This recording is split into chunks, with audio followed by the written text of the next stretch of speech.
Hey, what is up everybody? It is Nowonshall coming back to you with another Star Trek Flick in my video. Today, we're going to talk about the Syndicate and go through a little bit of it. Some people are confused about it or want some more explanation. I got a request today from somebody actually asking to create a video just based on the Syndicate. Because I only went over Epic, was it Grow? Whatever his name is, Epic, blah blah blah blah blah. The screen turd. Grush, Epic Grush.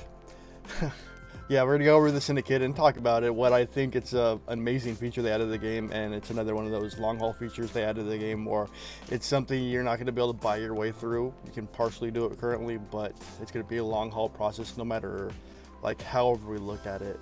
So let's get into the video, but before we get into the video, don't forget to like that subscribe button, that bell notification down below. Right below that, there is a Discord you guys can join in the See More button, and there is some donation links. There is a PayPal, which is a tiny route. There is a Venmo and a Cashapp, which are both under Nowonshall. And under that is a join button. Become a member for 1, 2, 5, 10, or 20 bucks a month. Remember, this is my main source of income. If you guys want to help me out, those links are down there. If not, just watch a video and enjoy, because I'm here to help you guys out and help you guys learn about Star Trek Fleet Command, because this is probably one of my favorite games I've played for over 3 years now. And I know a decent amount. Sometimes I forget. But hey, I'm only human. I'm not a genius. You all know that. Alright, so let's go take a look at Syndicate. So, at our base Syndicate, it's just daily XP. Oops. I picked up the wrong account. Huh. Let's look at this one first then. So this is a level 12 account, and this is our base account that we're looking at right now. And some people are like, okay, what does it start at? Well, I have it at 12. Someone at 25 or 26 didn't have it, which I was confused about. So if I click here, I get the daily chest, which is 150, which ain't much, which is a start to it, and it gets you throughout there. And as you see right here, base level, daily experience, so that's just your daily Syndicate experience. Then at your tier, because I can see these actually affecting greater for lower level players that actually still use generators at the beginning, and then as it progresses through the game, it becomes a little bit easier, and then the generators start to become worthless again. There was like a kind of a quick fix for lower end players and not top end players, because generators still stop. So our base one, you get 10% resource production and resource production, so steel by 10%, and by level, so like level 10 is 10%, and yada yada yada. It gives you a whole breakdown right here. And then you get protection, so you can get rated a little less if you actually get rated. I don't know why it's 10 to 19 when it should be 15 to 19, because you don't need no protection until, well, 15. And then you have some warp speed bumps, some resource mining. So the resource mining is the basic steel, trit, dilithium. Then we have piercing. So it gives you 2% your piercing, 3% mitigation, your opposite preset, and more Syndicate experience. If I remember right, this one's about 150 or 200, if I remember right, because I'm currently on my main account. If we went to my main, as you see here, I'm currently at, going all the way up. I'm currently at 9, or going to 9. So you look at, we're at mitigation right now. So let's go down. So we were right here, presets, mitigation. So is it reflective, I wonder? No, it's not reflective. Okay. So it's not that, it's the same thing. It's just the screen looks better because it's bigger. And then we have some gas mining upgrades. So this is G3, I'm not sure if it's G3, G4, but it's your gas crystal ore by 10%, or depending on your level. Remember, there is going to be a bump depending on your level. And then you have your daily resource bonus, so that'll help lower end players, not really higher end. Then you get your 15 grush shards, and then 1 per day. So whenever you collect this, you get a grush shard at, what is this, level 5? At 1, 2, 3, 4, 5, level 5. You get 1 grush shard a day after that. So that's cool, until, well, you run out of grush shards. See, it says until max grush shards have been claimed.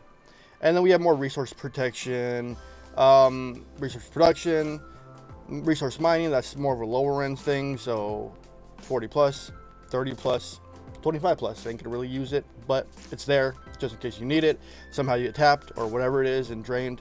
Then our seventh one is gonna be protected cargo. So protected cargo is gonna be awesome, and 6% cargo capacity, and then a full unlock of Grush, which we already did a video that actually went over Grush, which in my opinion he's awesome. He gets you further. He's not a combat officer, but he's a utility officer. Then we have some more resource production, resource mining, which is whatever at 8. And then your daily bonuses go up by 2x. So by 2x, which is nice. So your dailies, not your events, but your dailies. Which, even though if it was events, it'd be awesome too. But anyways, then we have some warp speed buffs, some piercing, mitigation. As we go through it, it's about the same stuff over and over again. It gives you frames, it gives you grush shards, I start to see something really good. 10% scrapping speed right there. Then we have more grush shards here, more crystal, cargo, defense platform damage is kind of cool, more for your scrap speed. They're kind of helping out after like level 12 for scrapping purposes, and then you're more of a defense. Let's see, then you get faction experience bump about a 1.25, which isn't totally good, but whatever. Then you have your 50% officer buffs and all that, which is going to help for your away team missions and in general. And remember, that's off of base, that's not off of after research. More defense platform stuff, repair speed, repair cost efficiency, more grush shards. See, at 17, you're getting more hull HP, more ship HP, 25%, which is minimum, but it's still helpful a little bit. More officer presets, piercing mitigation, more grush shards if you go across it.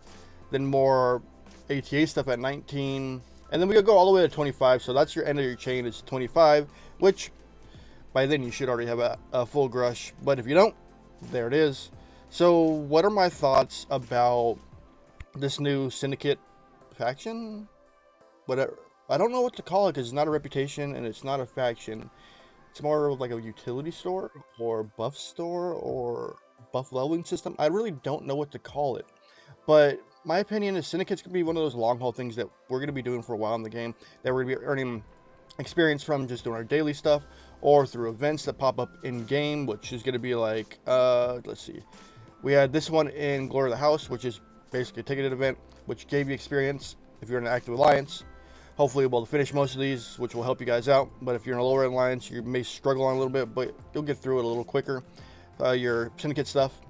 So they have events that give you Syndicate experience. So hopefully they continue to give us that way and not lull us out during arcs. It's going to be one of those ones that are long haul, that's going to be utility based, where it's going to help you in general in the game. Like lower end players, you're going to see that resource production or that protection, so that they're defended if they get raided. Going higher end, you have stuff like warp speed, scrapping stuff, just in utility stuff in general. Some PvP related stuff, some PvE related stuff, officer bumps, which can affect your ATA and your finishing. So all in all, I'm thinking the Syndicate is a great addition to the game, which is going to help in the long run. It's going to be one of those easy fixes where you can buy your way through it. Even though like right now, the original was you could buy one of these and two of these, so that's $200 spent, and that would get you to 6 or 7. And then now you can buy 5 and 5, which probably puts you at like 12 or 13, whatever it is. But you can get yourself there and get you a little further in chain if you want to spend the money in the game, if you have that money. But that's like $750, and I don't think people are like that crazy to spend $750 to get through that a little more for a little bit more utility in the game. There's other things you can spend your money on the game that are be well worth the buy, rather than Syndicate, where you can just sit there and trudge along and get through it and finish it when you want to. It's going to be one of those ones that are intrinsic to the game, or a little more needed for the game to help you do a lot more. My biggest goal in there was getting Grush, because Grush is going to be one of those officers that are going to be the ones I use on my disco until now, until the end of the game, because the warp distance, and it helps out. Alright guys, don't forget to like that subscribe button, that bell notification down below. Remember, below that in the description is a Discord link. Come join the Discord. Under that are some donation links at PayPal, Cashapp, Venmo. Become a member for either 1, 2, 5, 10, or 20 bucks a month. And don't forget to follow my Twitch. Alright guys, it is Nowonshall signing off. Peace out. Have a wonderful day.